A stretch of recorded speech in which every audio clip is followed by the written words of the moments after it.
بسم اللہ الرحمن الرحیم۔ السلام علیکم۔ آج اس ویڈیو میں ہم حرمت والے مہینوں کی بات کریں گے، یعنی کہ ذی الحج کے عظیم مہینے کی بات، اور اس کے فضائل کیا ہیں اس کے بارے میں بھی بات کریں گے۔ ویڈیو کو اینڈ تک ضرور دیکھیے گا۔ ایک ایسا مہینہ جسے اللہ تعالیٰ نے خاص عزت اور برکت عطا فرمائی ہے، اور جس کے متعلق ہم مدت سے سنتے آ رہے ہیں کہ اللہ پاک نے 4 مہینوں کو حرمت والا بنایا ہے۔ تو یہ حرمت والے مہینے کون سے ہیں اور ذی الحجہ کے بے شمار فضائل قرآن اور حدیث کی روشنی میں بھی بیان ہوتے ہیں۔ اللہ تعالیٰ کی کتاب اور نبی کریم محمد مصطفیٰ صلی اللہ علیہ وآلہ وسلم کی احادیث میں بھی اس مہینے کی بڑی عظمت آئی ہے۔ سب سے پہلے ہم یہ بات سمجھ لیں کہ تمام دن، تمام مہینے، تمام سال اور گھڑیاں اللہ ہی کی طرف سے ہیں۔ ان سب میں اللہ تعالیٰ کی عبادت کی جا سکتی ہے اور ہر وقت گناہوں سے بچنے کا حکم ہے، لیکن اللہ تعالیٰ نے اپنے فضل اور کرم سے بعض اوقات، بعض دن اور بعض مہینوں کو خاص فضیلت عطا فرما دیتا ہے۔ یہی وجہ ہے کہ کچھ مہینوں کو حرمت والا قرار دیا گیا ہے۔ اور وہ حرمت والے جو مہینے ہیں وہ کون سے ہیں؟ اللہ تعالیٰ نے سورۃ توبہ آیت نمبر 36 میں فرمایا ہے، بے شک اللہ کے نزدیک مہینوں کی تعداد 12 ہے، اور انہی 12 مہینوں میں سے 4 حرمت والے ہیں۔ ان مہینوں میں ظلم، گناہ، فساد اور لڑائی جھگڑوں سے خاص طور پر بچنے کا حکم دیا گیا ہے۔ یہ 4 مہینے کون سے ہیں؟ ذی القعدہ، ذی الحج، محرم اور رجب۔ نبی کریم محمد مصطفیٰ صلی اللہ علیہ وآلہ وسلم نے سید بخاری کی حدیث میں ان مہینوں کی وضاحت فرمائی ہے۔ ذی الحج کی پہلی فضیلت یہ ہے کہ اللہ تعالیٰ نے اپنے عظیم فرض عبادت حج کے لیے اسی مہینے کو منتخب فرمایا ہے۔ حج ایک مخصوص عبادت ہے جو مخصوص دنوں میں ادا کی جاتی ہے۔ حضرت ابراہیم علیہ السلام اور ان کے خاندان کا حج سے گہرا تعلق ہے۔ خانہ کعبہ کی تعمیر، صفا مروہ کی سعی، قربانی، زمزم، یہ سب حضرت ابراہیم علیہ السلام، حضرت ہاجرہ اور حضرت اسماعیل علیہ السلام کی یادگاریں ہیں۔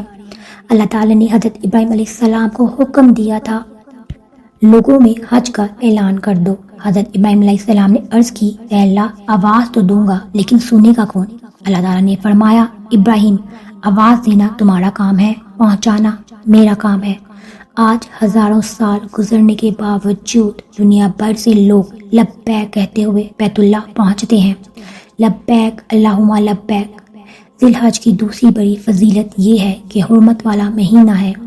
اس مہینے میں گناہوں سے بچنے اور نیکیوں میں اضافہ کرنے کا خاص حکم ہے۔ اسی طرح اسی مہینے میں مسلمانوں کی عظیم عید، عید الاضحیٰ بھی آتی ہے۔ نبی محمد مصطفیٰ صلی اللہ علیہ وآلہ وسلم جب مدینہ تشریف لائے تو وہاں کے لوگ 2 تہوار منایا کرتے تھے۔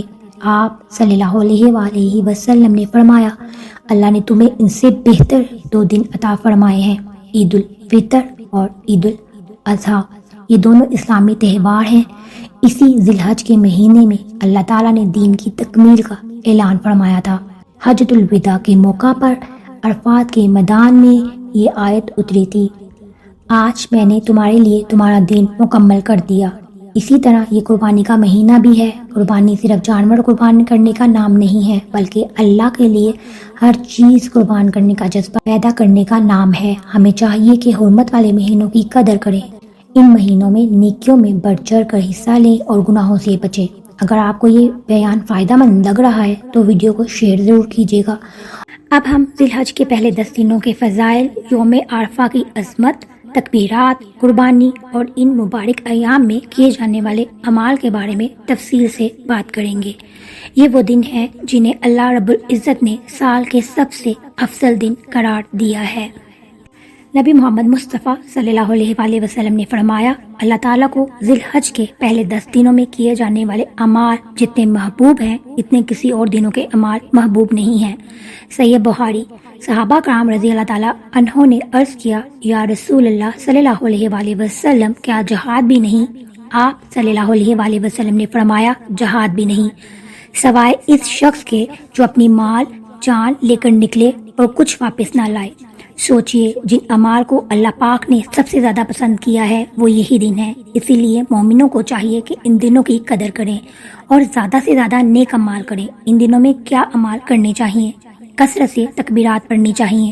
ذی الحج کے ابتدائی دنوں میں اللہ کا ذکر، تکبیر اور تحریم کثرت سے پڑھنی چاہیے۔ صحابہ کرام رضی اللہ تعالیٰ عنہ بازاروں میں بلند آواز سے تکبیرات پڑھتے تھے اور لوگوں کو بھی ان کے ساتھ تکبیرات کہنا شروع کر دیتے تھے۔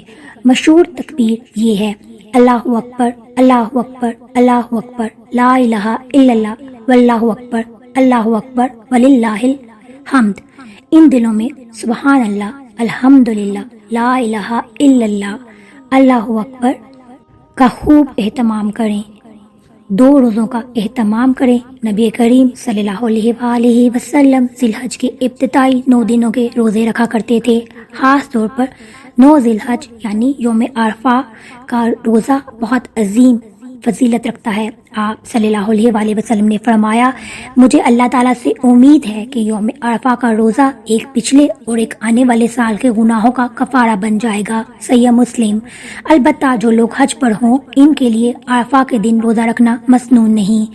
یوم عرفہ کی عظمت کیا ہے؟ یوم عرفہ سال کا عظیم ترین دنوں میں سے ایک دن ہے۔ اسی دن حاجی میدان عرفات میں جمع ہوتے ہیں اور اللہ پاک کے سامنے دعائیں کرتے ہیں۔ نبی محمد مصطفیٰ صلی اللہ علیہ وآلہ وسلم نے فرمایا، سب سے زیادہ لوگ جس دن جہنم سے آزاد کیے جائیں گے وہ یوم عرفہ کا دن ہے۔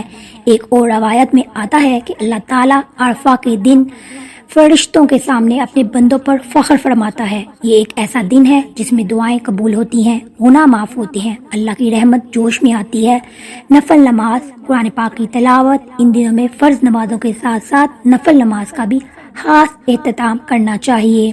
قرآن پاک کی تلاوت کریں کیونکہ قرآن کا ہر حرف نیکی ہے اور ان دنوں میں نیکیوں کا اجر کئی درجے، کئی گنا بڑھ جاتا ہے۔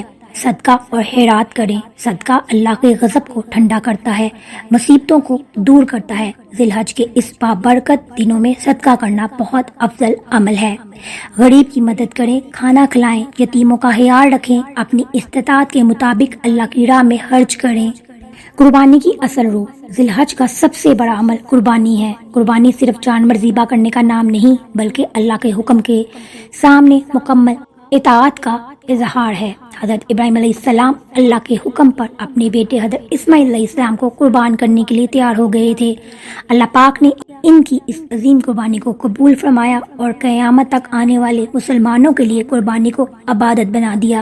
قربانی ہمیں یہ سبق دیتی ہے کہ اللہ کی رضا سب سے بڑی چیز ہے۔ دین کے لیے قربانی دینی چاہیے، اپنی خواہشات کو اللہ پاک کے حکم کے مطابق قربان کرنا چاہیے۔ گناہوں سے بچنا ضروری ہے۔ یہ حرمت والے دن ہے۔ جس طرح نیکیوں کا اجر بڑھ جاتا ہے اسی طرح گناہوں سے بچنے کی اہمیت بھی بڑھ جاتی ہے۔ لہٰذا جھوٹ سے بچیں، غیبت سے بچیں، گانے، فلمیں اور فضولیات چھوڑ دیں، نمازوں کی پابندی کریں، والدین کے ساتھ حسن سلوک کریں۔